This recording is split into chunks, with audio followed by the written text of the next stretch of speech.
How about you be on your back the whole game too, you punk? Yeah, but you gon' feel it, Cooley. I'm telling you, you gon' feel it. I told you keep that camera ready, you might miss something. We're going to be in your face and letting you know the real talk. This is the NFL, which stands for not for long. And welcome to a very special Christmas edition of the Not For Long Pro Football Show. Noah Groniger, Clint Schweitzer, and it's the same old situation. Hey, hold up. I don't think we have copyrights for Motley Crue on here. We're going to have to check that with our Well, my singing's so department. horrible, I think that no one can even recognize who that was or what song it was. I don't know if YouTube or iTunes will flag that, but no, you're right, it is. And of course, you can catch our Not For Long Pro Football Show, Noah, now on iTunes each week. Yes, you can. And we have a very special guest this week, Mr. Charles Davis, Fox NFL broadcaster, going to be joining us to talk all things NFL. Going to be talking about the Kansas City Chiefs, the AFC playoffs, the NFC play. Is something wrong?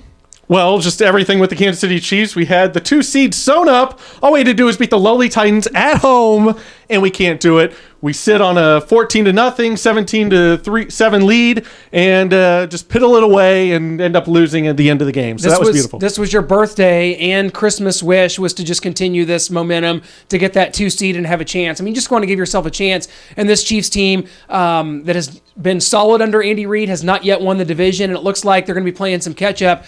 Raiders host the Colts on Sunday on Christmas Day. Chiefs hosting the Denver Broncos. A lot of football left to be played. This thing isn't done yet, but the Chiefs really were dealt a blow by blowing that game. Well, they were, and you look at this quarterback play and the play calling, just Andy Reid, Alex Smith, they're a pair. They go together. They get blamed together. They are. And just locked routes down by the goal line. You're hearing Brad Childress has locked routes, and Alex Smith was just told, you have to throw the ball here. You are my quarterback robot. You are throwing the ball here. Even though Kelsey was open on the play, Demetrius Harris was leaking open in the right corner of the end zone. You are throwing it here. Not that Alex the robot throws it here. And interception, just like the Bucs game. I'm sure that was a locked route. This is a locked route. I cannot believe this quarterback is so robotic and will not go off script. Wait, are you calling Alex Smith a robot, a puppet? He is a puppet. He is a puppet for Andy Reid and Brad Childress. And I ain't nobody's robot. Nobody's boy. Okay, well, that was a lot. Yeah. I guess channeling Maybe channeling his inner Tommy Gunn from Rocky V there, but I disagree, Alex, because you are a robot. You're a lifeguard of this offense and nothing more. We've said this since Alex Smith was brought in here, and that's why you're still having this conversation 4 years later. This is not a quarterback that's been in the league 2 or 3 years that you're trying to develop. This is a quarterback that's been around since the year 2005. He was in the same draft as Aaron Rodgers. He is what he is at this point. I don't know why people are wanting more. This is not a team that's going to be able to go downfield successfully. You've got the weapons. Macklin's back. You've got Tyreek Hill, who, by the way, had a carry out of the backfield for 68 yards, was never in the backfield again. The play calling, you're right on with that because it's attached at the hip. And we're talking about Alex Smith like this is year 4, and we're talking about the same thing as when he was brought in here and hadn't played a snap. And it just feels like we need to go in the way back machine to. I think we've done this before, haven't we? Just with how many shows before? Matt Castle. Years ago, we did this with Matt Castle. Just just let's go back. Wing. I agree with you, and I think that the fact that we're still having this conversation says, and we're going to ask Charles Davis about this, because I think a lot of Chiefs fans are just ready to move on from this quarterback, and I know that you can't just move on from someone without having a solution. Nick Foles, I'm not really a believer in him. I think that if you're counting on the Chiefs to draft someone in the first round, you can might as well forget that. Hasn't happened since 1983. I feel that as much hope as we had, and last year, no, we were as hopeful as anyone. 10 straight going into the playoffs. We were cool with winning that first playoff game. Going on the road, we were in New England to see us drop that game.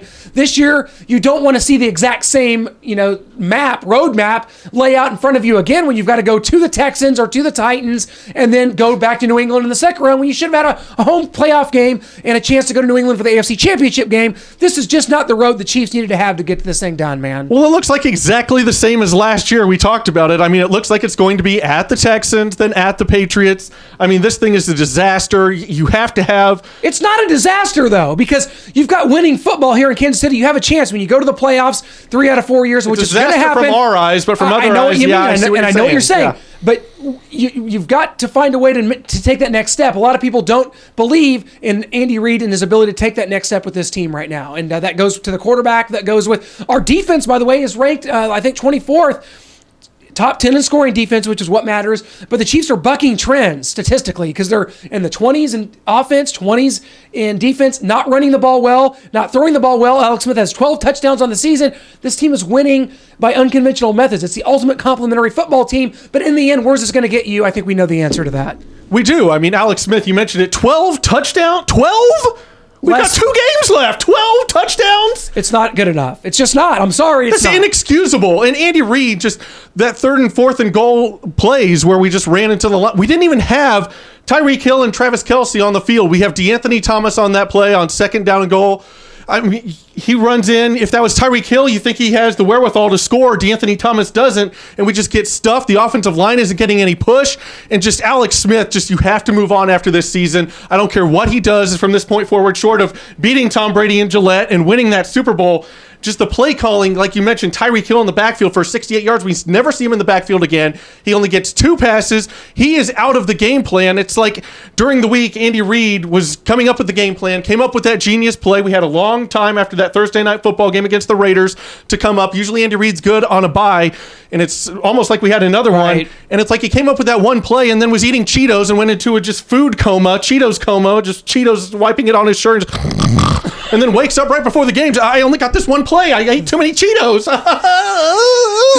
Well, we're going to see. And it's so funny I'm trying to take this whole thing seriously with looking at you with the hat on and on. Yeah. Yours has like the my dangly thrift ball. store green sweater. So. Well, you've got the dangly ball. Mine's just sort of attached here. And I just love this whole setup. And I just, with all this said, we are hoping to gift wrap you guys a wonderful Christmas holiday and a win for the Kansas City Chiefs on Sunday. And a Colts win. We're trying to gift wrap for you guys. Please, I hate the Colts. They beat us in the playoffs all the time. They beat us pretty much all the time. But we need a huge win from you, Colts. Hey, we are going to go ahead and now welcome our special guest this week on the Not For Long Pro Football Show. He is NFL Fox commentator, Charles Davis. Charles, welcome to the Not For Long Pro Football Show, man. Happy holidays to you. This is a great time of year. Things are starting to really come into focus here in the NFL. How's everything going? I know you had the 49ers and Falcons this past week. What a great time of year, is it not? It's a fantastic time of year. It's the time of year we live for as football fans and aficionados and whatever else you want to call us. As you get near playoff time, always think about Magic Johnson in basketball. When you get to playoff time, that's winning time. And let's see who has it in them to win. Let's see where we're going to get. Well, here in Kansas City, we were hoping it was winning time for the Chiefs to lock up the 2 seed in the AFC playoffs. Unfortunately, we're not able to do that against the Tennessee Titans in an unbelievable come-from-behind win for the Titans. The Chiefs really had everything going for them, winning a lot of close games. Lose this game to the Titans, though, and here the Raiders are back in first place. How do you see the AFC West shaking out as we head down the stretch here? Well, it's so funny. It's almost like Oakland and Kansas City just trade back and forth with a baton, don't they? Yeah. And it really, by all rights, it should be Kansas City's division, considering they beat Oakland twice this year. But you go back to 2 home losses now. The one you just referenced this past week against Tennessee and Tampa Bay a few weeks ago. That's a difference in the division right now. And it's so odd because both of those games were played to the style that Kansas City has won most of their games this year, and somehow they got out Kansas City in both of them. Because last week, Tennessee goes for 2 with 3+ minutes on the clock, which baffled everyone, didn't get it, so in a sense they gave Kansas City, let Kansas City off the hook, and then Kansas City can't close out the clock, and gives them one more chance, and the guy knocks the field goal through after being nice the first time. So that was one that puzzled me a little bit, but it's also one that Andy Reid could use as a teaching moment of, guys, when we have a chance to close something out, it has to be closed out. Because you leave anyone hanging in the NFL, they can come back and get you. And that's exactly what happened with Tennessee, because that game should have been over. When Tennessee took that shot to go for 2, they were telling Kansas City, we don't expect to see the ball again. We don't think we've got another shot at this thing. We have to go now, even with 3+ on the clock, because we're not sure we can stop you. And guess what? They did. Well, here in Kansas City, people are wanting to point fingers, point blame at somebody. They don't know whether it's Andy Reid or Alex Smith. But Andy Reid, I mean, this play calling, Tyreek Hill gets that huge 68-yard run, and then he's barely seen the rest of the game. And Alex Smith, 12 touchdowns on the season. Just what do you think of these two? Yeah, I did not see the entirety of the Tennessee game, so it wouldn't be fair for me to say exactly what Andy did or did not do during it. I just know that overall in the NFL, when you have chances to close people out, here's your opportunity, and a lot of it will depend on what your personnel is at the time. At this time of year, you guys know guys are playing hurt, and sometimes coaches know more than we know in terms of what they're doing in play calling and who can touch the ball and who can't. You got so many factors that go into it that are hidden from us and might get revealed later. That again, because I didn't watch the entire game, I was actually doing a game that time frame. I can't say 100%, but I do know that the two losses, chances to close them out, didn't take advantage of it, and in a sense, have given back the two games that they've taken from Oakland, which should really be the tiebreaker in the division, right? In this case, now they've given life to Oakland again, and that's where it goes. As far as Alex Smith goes, I say this to everyone that asks about quarterbacks. If you think it's time to move on from your guy, you'd better have an alternative sitting there right now. Don't think that, hey, I'll draft the alternative. Don't think I'll sign that alternative free agent. Know that alternative is going to be in your camp and ready to go, because all we ever talk about every year, postseason, how few quarterbacks you think you can win with in the NFL, and Alex Smith actually wins games. The bottom line is, for him, he, like a lot of quarterbacks, they have to win in the playoffs. And he's not alone. I've got one this year. Matt Ryan has got to be an MVP candidate in Atlanta, right? 32 touchdowns, 7 interceptions, highest completion percentage, highest quarterback rating in his career, leads the league in yards per pass attempt. Last week it was 9.2, a huge number. But Matt's won one game in the playoffs in his career. That's what's going to be the millstone for him until he's able to get past it. Well, I wanted to ask you about those Falcons. You just had them. You had the call this past Sunday. 49ers, just a hapless bunch going there to Atlanta, and the way that offense, the number one scoring offense in the NFL. You talked about Matt Ryan, MVP candidate. What do you see out of the Falcons going forward? Because, obviously another crazy game a couple weeks ago. The Chiefs went in there and off a 2-point conversion, pick 2. The Chiefs win that game. But here the Falcons are sitting in the driver's seat in the NFC South. And do they seem like a team that could possibly challenge the Dallas Cowboys, who are a little shaky come down stretch? I know the Bucs have been hot, but they just dropped a game in Dallas, but they're still right there. But do you see Atlanta being able to finish off this division and kind of being a viable team going forward in the NFC? Yeah, I think that they are, and here's why. They can run the football, and I'm always big on teams that can run the football come playoff time, because if you're not in a dome, you might be at the mercy of some serious weather. We just don't know. It all depends. I mean, look, remember the Super Bowl in New York a few years ago? We all thought we'd get a blizzard. End up getting a day that looked like we were halfway to Maui. I mean, it was amazing. And then the game ends, and the very next morning we have an unbelievable blizzard, and everybody gets snowed in New York. So the NFL's got a good horseshoe going. But they can run the ball. Devontae Freeman, Tevin Coleman. Got an offensive line that's built for that. They're evoking memories of the offensive line that was there when Michael Turner was playing. And so they have a commitment to it, and they like to run the football. Matt Ryan does a great job throwing off the play action, throwing off the bootleg, the stretch plays, all of those things. That is there, and you've got that horse out wide in Julio Jones. And they've won the last 2 games without it. Caleb Gabriel has really developed. Aldrick Robinson had 119 yards last week catching the ball. If Austin Hooper is not hurt too badly at tight end, he's a pass-catching threat who replaced Jacob Tamme. So offensively, they're explosive, number 1 scoring offense in the league. Defensive numbers are not going to blow you away, guys. In fact, you're going to look at them and go, oh, they're vulnerable on defense. Look at turnover ratio, though. Similar to Kansas City, they take the ball away. I think they're +8 on the season. I think they were 1-1 this past week. That helps them in a big way. They're playing at a better level now. They've played better defense over the last 4 or 5 weeks after their open week. So I think that they are a threat if they get into the playoffs, because the ability to run it, and they're much better defensively now than when they started. And if they get you in a passing situation, John Abraham's ghost has been revived. Number 44, and his name is Vic Beasley. And remember, they haven't had a pass rush since Abraham left in 2012. And now that pass rush is back because Beasley has 14.5 sacks on the year. We mentioned earlier the Falcons' defense might have been vulnerable. One team that just does not seem to be vulnerable, even losing Rob Gronkowski, is the New England Patriots.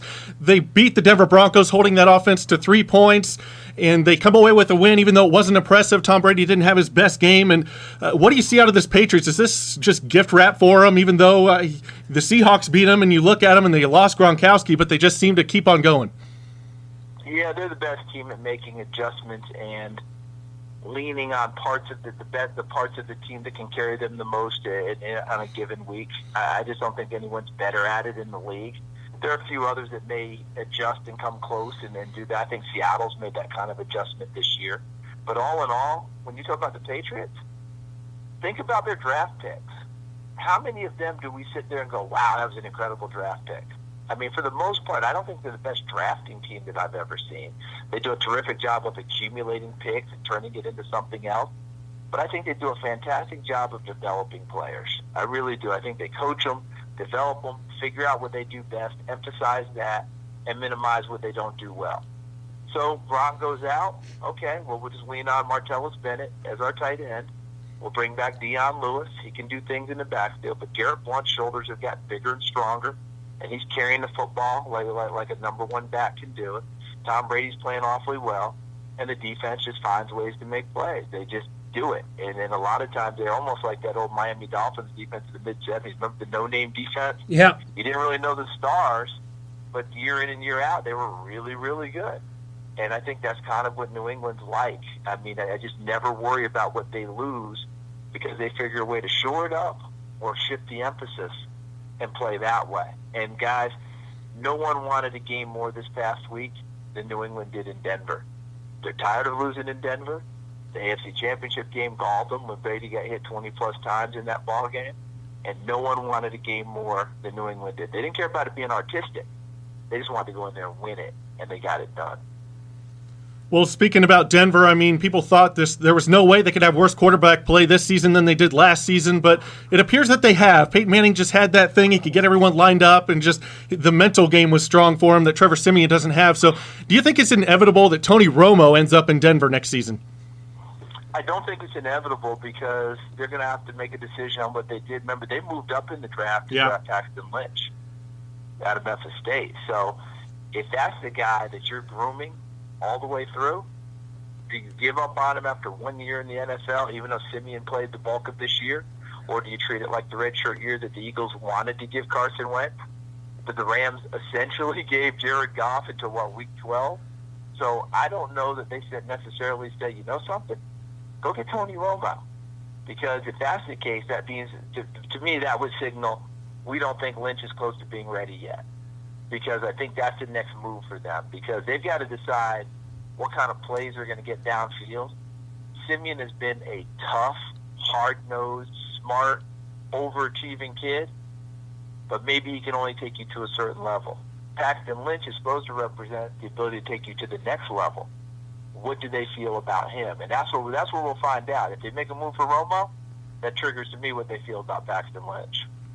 Well, Charles, I'll tell you what, before we let you go, we'd be remiss if we didn't ask you about your alma mater, the Tennessee Volunteers, as we head to the college realm, taking on the Nebraska Cornhuskers in a bowl game. But I'll tell you what was your level of disappointment coming here, for Coach Butch Jones? This was supposed to be, the team that maybe challenged for a playoff spot, that won the East, definitely, and it just didn't happen. And here they've lost to Vanderbilt, 8-4 season. It just did not happen the way Tennessee fans wanted it to, did it? No, not even close. And look, no one's more disappointed than Coach Jones and the team. We know that. But, yeah, my disappointment was pretty high because I said before the season, and just because I say it doesn't make it gospel, but I said anything less than an SEC East Division title is going to be a disappointment for this year's team. And the reason being, they've recruited really well. They pointed towards 2016 being the year, had a senior quarterback, plenty of experience on defense. I said barring catastrophic injuries, it should be their division because I didn't think Florida was very good. And when I say not very good, meaning not the Florida we're used to seeing. Georgia, I didn't consider that much of a factor. And then after that, who was it in the East? To me, it was Tennessee or bust. And then when they beat Florida early, got the Hail Mary and beat Georgia because that was tough to come back after the Florida motion, go on the road, and they got it done beating Georgia. Hey, you're in great spot, even if you drop one to Texas A&M or Alabama. And that's where things started to change for them. Injuries, obviously, Jalen Hurd decided to leave the team. Some other things were going on. And down the stretch, they couldn't stop anyone on defense. And look, no offense to anyone at Vanderbilt who can hear my voice. Congratulations to them. I'm the first one to shake their hands for that. But that just shouldn't happen. Yeah. Okay? Tennessee should not be losing to Vanderbilt, especially not giving up 600 yards. I mean, that just should never happen at the University of Tennessee. Yeah. And now, not the shape that they're in now. So to me, you've got two teams in a bowl game now, Tennessee and Nebraska, who both limp to the finish line. Both of them look bad down the stretch. And when at midseason, both of them were talking about competing in the conference championship game. Remember, Nebraska got off that nice start. Mm-hmm. And in the West, they had their opportunity because they were going to go head-to-head with Wisconsin over there. And they got clobbered and just really weren't the same after that. I know they had some injuries, but both these teams have a lot to prove in their bowl game. Yeah, there's going to be a lot of orange in there for sure. But I tell you what, Charles, this is my favorite time of year, not just because of Christmas. There's going to be just plenty of football on, and we got football on Christmas Day. So where are you going to be spending Christmas Day this week? What is your call this week, and where can we be watching? Well, my crew and I, we will be in Charlotte. So we've got Atlanta, Carolina. The NFL did a really nice job. Most of the schedule is on Christmas Eve, so that everyone can try and get home for Christmas Day. There are only two NFL games on Christmas Day, so they'll be the feature events of the week.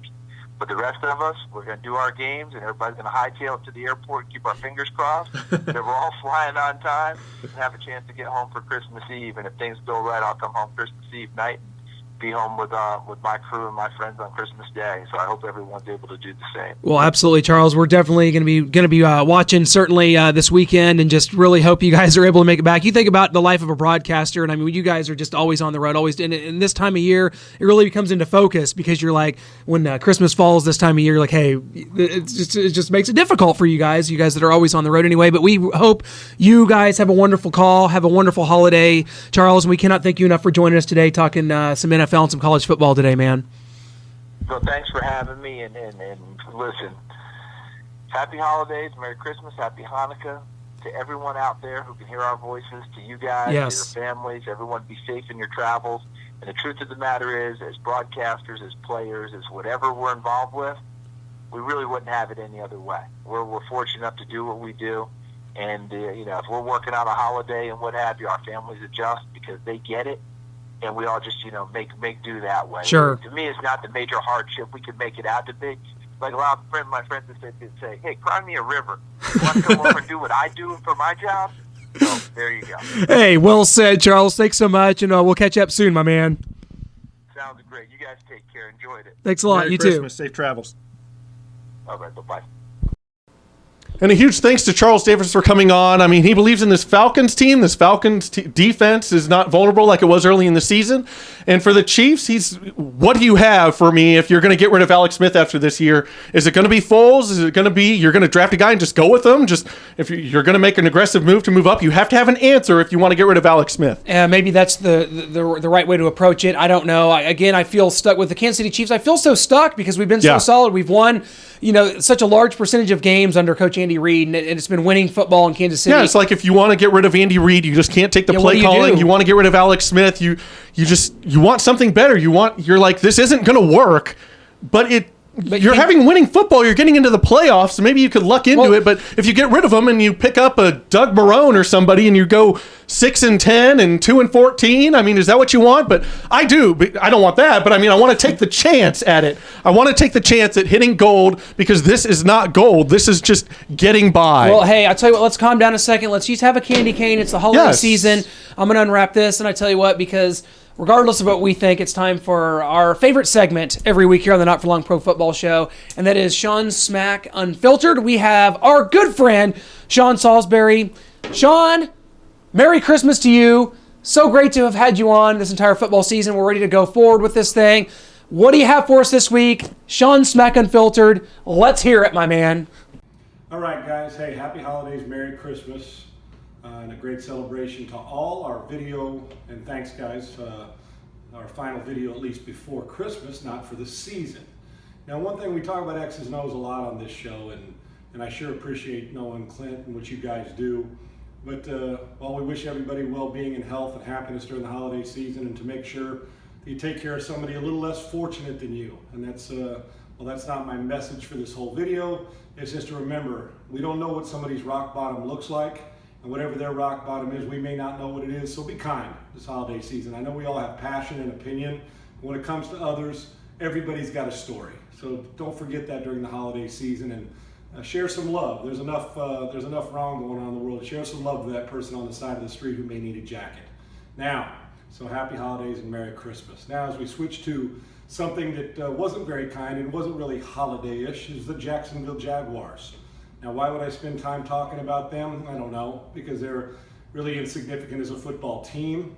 But I just thought it was Bush League the way they fired Gus Bradley. Was he going to get fired? Of course. Gus Bradley's football team hasn't made progress. It's been 4 seasons, and it looks like that he and they were in over their head as the head coach. Now, he'll get a defensive coordinator job somewhere. He's a good football coach, and sometimes the second time around may end up being better. But for the Jacksonville Jaguars, it hasn't worked out.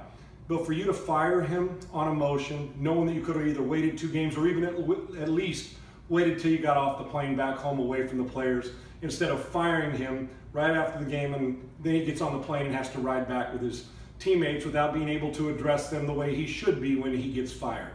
I thought it was Bush League, but you know what? When you take a look at the organizations, the Kansas City Chiefs, the Pittsburgh Steelers, the New England Patriots, the New York Giants, classy, family-owned, great businesses that, just do it right.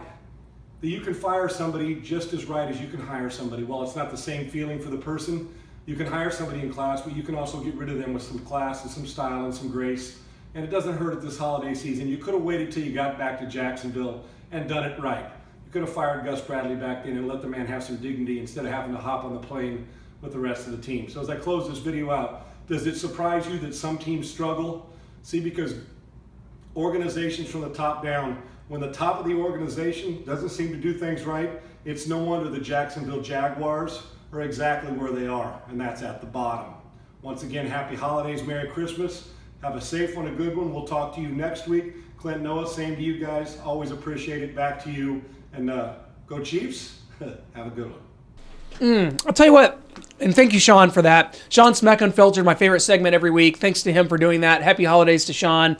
One of my favorite things that we do here on the Not For Long Pro Football Show, and it's exclusive right here. By the way, my candy cane's amazing. I don't know that you can see it on camera. It's like a fruity, kind of striped I got the traditional, just red and white. I'm a traditional guy. You don't like change old fashioned. I don't like change. Okay. Change does not go with me. Those are a little new school. They're trying some fruity stuff. I enjoy this. I think it tastes better. I'm just kind of, the traditional candy cane kind of wore me out. Like, I just don't, I don't seek them out to just eat. Like, I want a candy cane. I'm at a 3rd grade Christmas party right now. That's how I feel. Just well, that's kind of what it is here. And, hey, we've got 2 weeks left in this season. We're going to see what happens on Christmas Day and on New Year's coming up. AFC playoffs taking shape.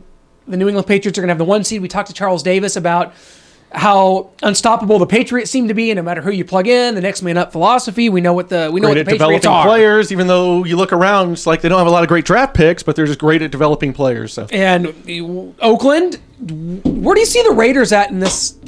That just broke, by the way. That's fine. We spent a lot of money on these, man. I did. Now we don't have a Raiders one. So good. That's fine. I'm going to have to get a new one anyway when it says Las Vegas across it. True. So. Where do you see this Raiders team? Right now, they just were gifted first place in the AFC West, even though the Chiefs have pretty much beat their brains in twice. Well, the Raiders only lose to good football teams, us and the Falcons, and we lose to the likes of the Texans, the Bucs, the Titans. Like, you got to be consistent. You got to beat the teams you're supposed to beat, especially at home with the Bucs and the Titans. Like, come on. Like, you're out there beating the Broncos and the Raiders, but you can't beat the Titans. Like, get out of here. I'm just sick of Alex Smith, just the conservative Andy Reid play calling, just the locked routes, just not using Tyreek Hill when he's the most explosive player in the NFL. He needs to be a running back. You had a successful play. Keep running it until it doesn't work anymore. I'm sorry I went off the tangent, but I'm just so angry, crying after that game. About the Raiders. Sick. I was asking about the Raiders. How do you see their playoff? Who's the Raiders? What? The scenario playing out. Derek Carr. We covered the Alex Smith debacle. I just have to have the Colts I'm win with this ya. football game. It has to happen. Can you imagine if the Raiders beat the Colts and then we have to wait all the way to Sunday night for that Broncos game that doesn't even seemingly matter at that point? Just trying to lock up a 5th seed at that point. Lock up a playoff spot and a 5 seed. You may be better off with the 6th seed going to Pittsburgh and then to Oakland. I don't know. Anything that avoids New England. The fact is true. the Chiefs shouldn't be in this position. The Raiders, like you said, We just cannot win the division. We just can't. know. Like 2010 was the last time we won this division, and before then, just it's a nightmare. Just a nightmare. It is, and we're going to see what happens. You've heard it. Hey, let's just take a deep breath. We've got our candy canes. We've got do. our Christmas set. I'm just trying to have a good, healthy, happy holiday season at this point. Is that too much to ask? And maybe we should just send us out today. And guys, thank you so much for joining us as always. But I think maybe we should just send people out on a nice, warm-hearted Christmas Carol note, because we've been so hard on the Chiefs, and I'm there because I'm so devastated that Ryan Suckup 53-yard field goal literally just. Of course, that's to be a Punch me in the former gut. Chiefs kicker, and he misses the first one. We call a timeout, and he's. I'm trying to calm us down here. I'm trying to calm everyone down. Then you can't talk about the Chiefs if you're trying to calm me down. Okay, we're gonna go with one of my. Gonzaga beat Tennessee. We're going with one of my favorite holiday carols. Okay, Here Comes Santa Claus. And a 1 and a 2 and a 1 2 3 4 1 2 3 4. Here comes Santa Claus. Here comes Santa Claus. Right down Santa Claus Lane. It shows how much I pay attention, man. But I love. It shows how much I pay attention in my lyrical knowledge of Christmas songs. Chestnuts roasting on an open fire. I don't think those mics are supposed to come off the arm there. Jack Frost nipping at your I thought that nose. kind of over the Christmas Carol thing. Yuletide carols being sung by a choir. And I was trying to join in. dressed up like Eskimos. Everybody knows some turkey and some mistletoe. I think we're losing audio at this point. I think we've lost all audio. We've lost it. We've lost it. So. Well, if we haven't, Carrie Underwood singing the first Noel, maybe. Yeah. I don't have that on cue. I'm just. I thought you were going to hit a button here. We're going to pull it right up. Guess just bye. Merry Christmas. At GASN Sports on Twitter, GreatAmericanSportsNetwork.com. Check out all our stuff. If you're wanting to contribute to your own sports show, write some articles. We're always looking. We're willing to pay you. So if you're good at what you're doing, just come on over.